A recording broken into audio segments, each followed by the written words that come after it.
আলু দিয়ে ডিমের ঝোল আর ডিমের কারি, এটাই তো সবসময় খাওয়া হয়। তাই আজকে দুপুরে রান্না করলাম ডিম আর ফুলকপি দিয়ে রসা। হ্যালো সবাইকে, গুড মর্নিং। তোমরা সবাই কেমন আছো? আশা করছি তোমরা সবাই অনেক ভালো আছো, আর আমরাও অনেক ভালো আছি। প্রিয়াঙ্কা কর চ্যানেলে আবার একটা নতুন ভিডিওতে তোমাদেরকে অনেক অনেক স্বাগত জানাচ্ছি। আর আমাদের ঘরে তো ফুলকপি ডিম দুটোই সবারই প্রিয়।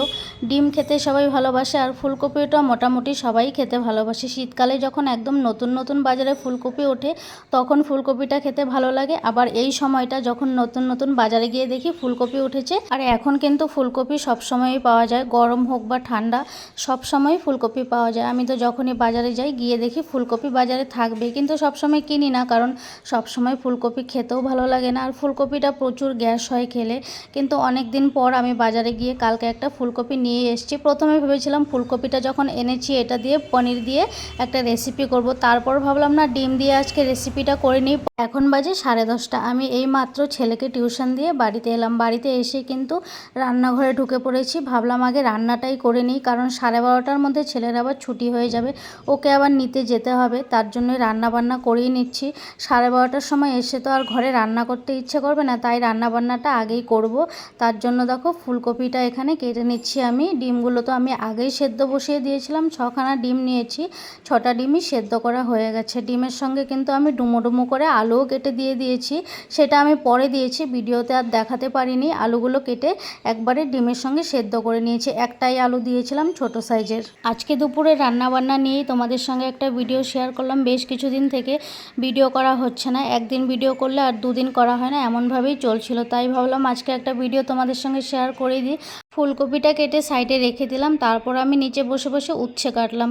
উচ্ছে ভাজাও করব। উচ্ছে ভাজাটা আমার খুব প্রিয়। তোমরা কারা কারা এইভাবে উচ্ছে ভাজা করো আমাকে একটু কমেন্টস করে জানিও। আমি তো যখনই উচ্ছে ভাজা করি উচ্ছেটাকে প্রথমে কেটে নিই, কেটে নিয়ে তারপরে নুন দিয়ে মাখিয়ে হাত দিয়ে কচলে কচলে কিছু সময়ের জন্য রেখে দিই। এইভাবে উচ্ছে ভাজা করলে উচ্ছেটা যখন রান্না করা হয় তখন কিন্তু তেতোটা কম লাগে, খেতে একটু তেতোটা কম লাগে। এমনিতে উচ্ছে ভাজা তো তেতো হয়, সেটা বলে লাভ নেই। যতই তুমি নুন দিয়ে মাখো একটু হলেও তেতো লাগবে। উচ্ছেটাকে দেখো মেখে নিলাম, মেখে কিন্তু একটু সময় আমি রেখে দিয়েছিলাম। তারপর বসে বসে আবার আলু কাটা হয়ে গেছে। তারপর আবার ডিম সেদ্ধ হয়ে গেছিলো, ডিমগুলো ছুলে সাইডে রেখে দিলাম। এখন কড়াইয়ে তেল দিয়ে দেব, সাদা তেল দিয়ে দিচ্ছি। উচ্ছে আলুটাই প্রথমে ভাজা করব, তার জন্য সাদা তেল দিয়ে দিলাম। তেলটা গরম হয়ে গেছে, তারপর এখানে রসুন দিয়ে দিলাম আর পেঁয়াজ কুচি করে রেখেছি, পেঁয়াজ কুচি দিয়ে দেবো। 2টো কাঁচা লঙ্কাও দিয়ে দিচ্ছি। পেঁয়াজ কুচি রসুন কুচি দিয়ে উচ্ছে ভাজা করে তোমরা খেয়ে দেখবে একবার, খুব সুন্দর হয় খেতে। আমার তো ভীষণ প্রিয় উচ্ছে ভাজা। আমার যে কোনো তেতো জিনিস খেতে আমার খুব ভালোই লাগে। পেঁয়াজ লঙ্কা রসুন সব একটু একটু ভাজা করে নিলাম। ভাজা করে নিয়ে কেটে রাখা উচ্ছে আর আলুগুলো দিয়ে দিচ্ছি। আজকে 2টো আলু দিয়ে দুপুরে রান্না হয়ে গেছে। একটা আলু কেটে আলু ফুলকপির রসাতে দিয়েছিলাম, আর একটা আলু কিন্তু উচ্ছে ভাজাতে দিয়েছি। কয়েকদিন থেকে আলুটা একটু কমই খাচ্ছি। অনেক আলু খাওয়া হয় আমাদের ঘরে, এত আলু খাওয়া ভালো না, তাই একটু আলুটা কমই খাচ্ছি। আর এখানে সব কিছু সেদ্ধ করা হয়ে গেছে। ডিম সেদ্ধ করেছি, সঙ্গে আলু সেদ্ধ করে নিয়েছি। একদম নামানোর আগে ফুলকপিটাও আলু ডিমের সঙ্গে একটু ভাপিয়ে নিয়েছি। ডিমগুলোকে মাঝখান দিয়ে একটা ছুরি দিয়ে সবগুলো চিড়ে নিলাম। চিড়ে না নিলে ডিম ভাজার সময় কিন্তু ডিম ফোটে। এখন দিয়ে দিলাম একটু হলুদ গুঁড়ো আর নুন দিয়ে দিলাম। এইদিকে দেখো উচ্ছে আলু ভাজাটাও হয়ে গেছে। এই ভাজাটা দেখতে যেমন ভালো লাগে খেতেও তেমন ভালো লাগে।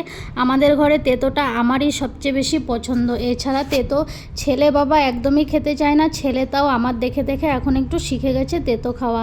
আর এইদিকে কড়াই বসিয়েছিলাম, আবারও তেল দিয়ে দিলাম। কড়াইটা ধুয়ে একটু তেল দিয়ে দিলাম, তেল গরম হয়ে গেছে। তারপর ডিমটা দিয়ে দিলাম, কয়েকটা ফুলকপিও দিয়ে দিলাম। ডিমগুলো ভাজা করে তুলে নেব, তারপর সব সবজিগুলো একসঙ্গে দিয়ে এখানে ভেজে নেব। তোমাদের আজকের আমার ভিডিওটি কেমন লাগলো অবশ্যই একটা ছোট্ট কমেন্টস করে জানিও। রান্নাবান্না নিয়ে এই ভিডিওটা তোমাদের সঙ্গে শেয়ার করলাম। ঘরের কাজ মোটামুটি হয়েই গেছে, বেশি কাজ এখন আর নেই। চান পুজোটাও দিয়ে নেব, রান্নাবান্না করে চান পুজো দেবো। তারপর যাব আবার ছেলেকে টিউশন থেকে নিতে। ফুলকপি আর আলুগুলো একটু ভাজা ভাজা করে নিয়েছি, ভাজা করে মশলা দিয়ে দিলাম। মশলাগুলো একটু সবজিতে দিয়ে কষিয়ে নিলাম। এখন ঢাকনা দিয়ে রেখে এসেছি। ছেলের পুতুলটা এদিকে ঠিক করে রাখলাম। ও টিউশন যাবার আগে, স্কুল যাবার আগে আমাকে বলে যায় ওর পুতুল যাতে ঠিকঠাক থাকে ঘরে। ঘরে এসে যদি পুতুলটা এদিক ওদিক পড়ে থাকে তখন বলে আমি নাকি ওর পুতুল নিয়ে ফেলে দিই। তাই আমি ওর পুতুলটাই আগে ঠিক করে। এই ট্যাডিটা এতদিন ছিল আলমারির ওপরে, কয়েকদিন আগে আলমারির ওপর থেকে নামানো হয়েছিল মোছামুছি করার জন্য। তারপর রবিবারে ও কি করলো, বাথরুমে গিয়ে নিজে থেকেই পুতুলটাকে চান করালো। চান টান করে এখন আবার রোজ রোজ রাতে পুতুলটাকে নিয়ে ও ঘুমোয়। আগে একটা ছোট হাতির মতো পুতুল ছিল, হাতির বাচ্চা ছিল একটা, সেটাকে নিয়েই ঘুমোতো রাতে। এখন আবার ওই হাতির বাচ্চাটাকে ফেলে দিয়েছে, এখন আবার এই পুতুলটা নিয়ে রোজ রাতে ঘুমোয়। তরকারিটা বসিয়ে রেখে আমি এই ফাঁকে কিছু কিছু কাজ করে নিচ্ছি। ছোট ছোট কাজ ছিল, যেমন কয়েকটা কাপড় ছিল, কাপড়গুলো গুছিয়ে রাখলাম। ছেলে আবার টিউশন যাওয়ার আগে বইগুলো ওপরেই রেখে চলে যায়, বইগুলো একটু গুছিয়ে রাখছি। ও তো টিউশন থেকে এসে টিভি নিয়ে ব্যস্ত হয়ে যাবে, নয়তো ল্যাপটপে আবার কার্টুন দেখতে বসে যাবে, তাই ওর জিনিসগুলোই আগে গুছিয়ে রাখলাম। চলে এলাম আবারও রান্নাঘরে, তরকারিতে জল দিয়েছিলাম, জল দিয়ে অনেকক্ষণ সময় ধরে ফুটিয়ে নিলাম, ঢাকনা দিয়ে রেখেছিলাম এতক্ষণ। এখন ডিমগুলো দিয়ে দেবো, ডিমগুলো দিয়ে আর একটু সময় রান্না করে নেব। রান্না করে নিয়ে তারপরে সবার লাস্টে দিয়ে দেবো গরম মশলা। গরম মশলাটা দিয়ে তরকারিটা নামিয়ে নেব। আজকের ভিডিওটা কেমন লাগলো ছোট্ট একটা কমেন্টস করে জানিও। আর তোমরা যারা যারা সবসময় আমার ভিডিওতে কমেন্টস করো তাদেরকে অসংখ্য ধন্যবাদ আমার ভিডিওতে এসে কমেন্টস করার জন্য আর ভিডিও দেখার জন্য। তোমাদের ভিডিওতে গিয়েও আমি ভিডিও দেখবো আর কমেন্টস করে আসবো। সবগুলো ডিম দিয়ে দিলাম, তারপর একটু সময় রান্না করে নিয়ে এই যে নামানোর আগে এখন গরম মশলার গুঁড়ো দিয়ে দিচ্ছি। গরম মশলার গুঁড়োটা দিয়ে তরকারিটা নামিয়ে নিচ্ছি। কেমন লাগলো বারবারই একটা কথা বলছি, কমেন্টস করে জানিও। আমরা এভাবে একজন আরেকজনের পাশে থাকবো সব সময়, আমিও থাকবো, তোমরাও থেকো। আর ভিডিওটা আর বড় করলাম না, শেষ করে দিচ্ছি এখানেই। দেখা হবে আবার নতুন একটা ভিডিওতে। চলো টাটা, বাই বাই। আর যারা এখনও আমার ফেসবুক পেজটিকে ফলো করোনি, ফলো করে রাখতে পারো নতুন নতুন ভিডিও পাওয়ার জন্য। আবার দেখা হবে, টাটা।